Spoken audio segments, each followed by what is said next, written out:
Dinner was a nightmare. At no time had Anne said to me, "I won't mention anything to your father, I'm not a carrier of tales, but you must promise me to work hard."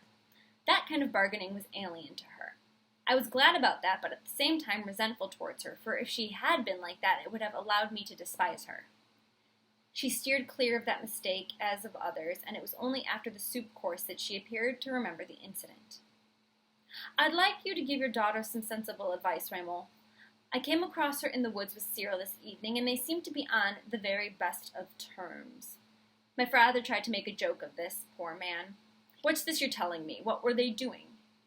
"I was kissing him," I insisted forcefully. "I thought nothing at all," she interrupted. "But I do think it would be a good idea if she were to stop seeing him for a while and do some work on her philosophy." "Poor little thing," said my father. "After all, Cyril's a nice boy, isn't he?" "Cecile is also a nice little girl," said Anne. "That's why I'd be heartbroken if anything were to happen to her. And considering the complete freedom that she has here, and the fact that she's constantly in that boy's company, and that they have nothing much to do, something happening to her seems inevitable to me. Does it not to you?"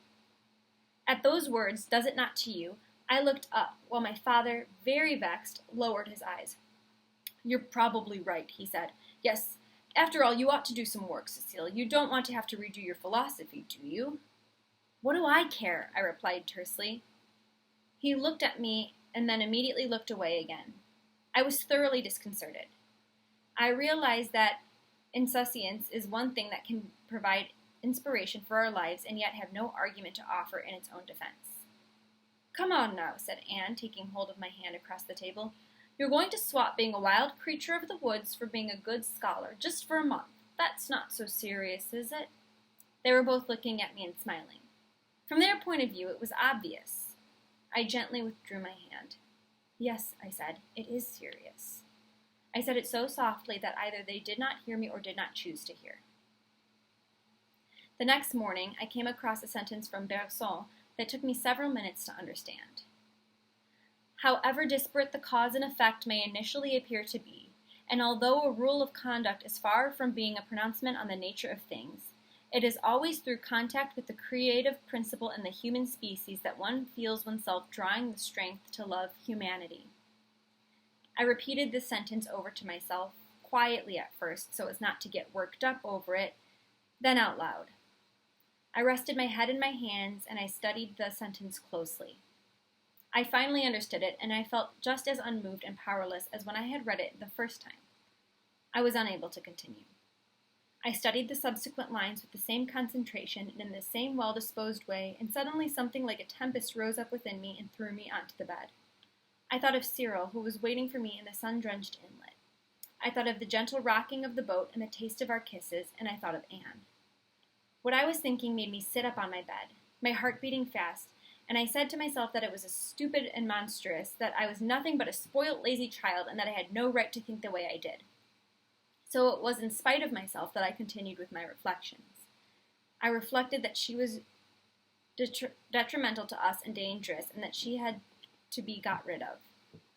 I remembered the breakfast that I had just sat through with gritted teeth.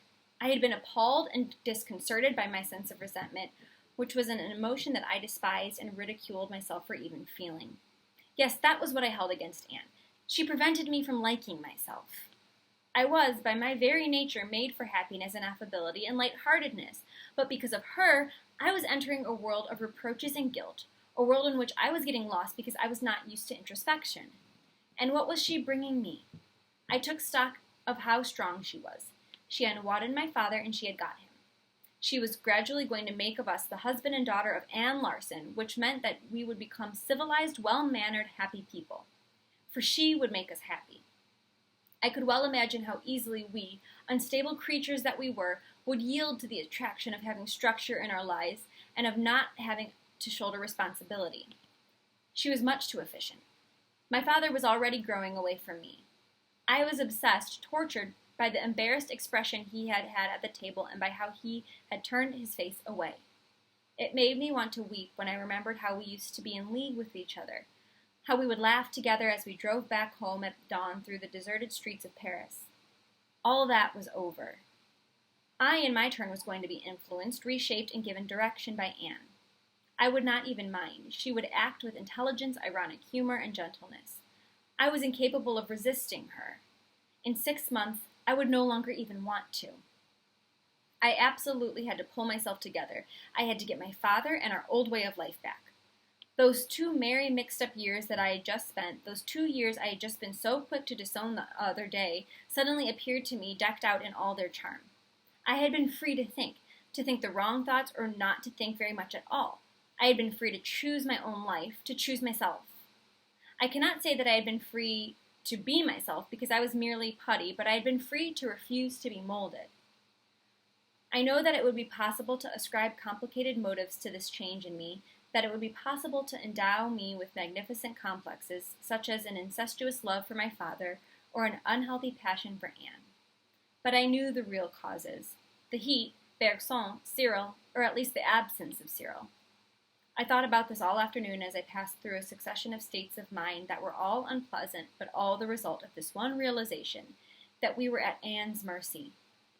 I was not accustomed to reflecting on things. It made me irritable. At table, as had been the case in the morning, I did not open my mouth. My father felt obligated to make a joke of it. That's what I like about young people, their enthusiasm, their conversation. I gave him a fierce, harsh look. It was true that he liked young people, and to whom else had I talked to but him? We had talked about everything, about love, about death, about music. Now he himself was abandoning me and rendering me defenseless. I looked at him and thought, "You don't love me as you used to. You are betraying me." And I tried to make him understand this without actually speaking. I was in full dramatic mode. Becoming suddenly alarmed, he returned my look, understanding perhaps that it was no longer a game and that our relationship was in danger. I saw him grow rigid, as if questions were occurring to him. Anne turned to me. "You're not looking well. I feel bad about making you work." I did not reply. I hated myself too much for making such a drama out of things, and a drama that I could no longer call a halt to. We had finished dinner. On the terrace, in the rectangle of light projected from the dining room window, I saw Anne's hand, a living, elongated hand, reach out to find my father's hand. I thought of Cyril. I wished he could have taken me in his arms on that terrace, crisscrossed with cicadas and moonlight. I wished I could have been caressed, consoled, and reconciled with myself. My father and Anne were silent. They had before them a night of love. I had Bergson. I tried to weep, to feel sorry for myself, but in vain. I was already feeling sorry for Anne, as if I were certain of vanquishing her. That's all for today. Thank you.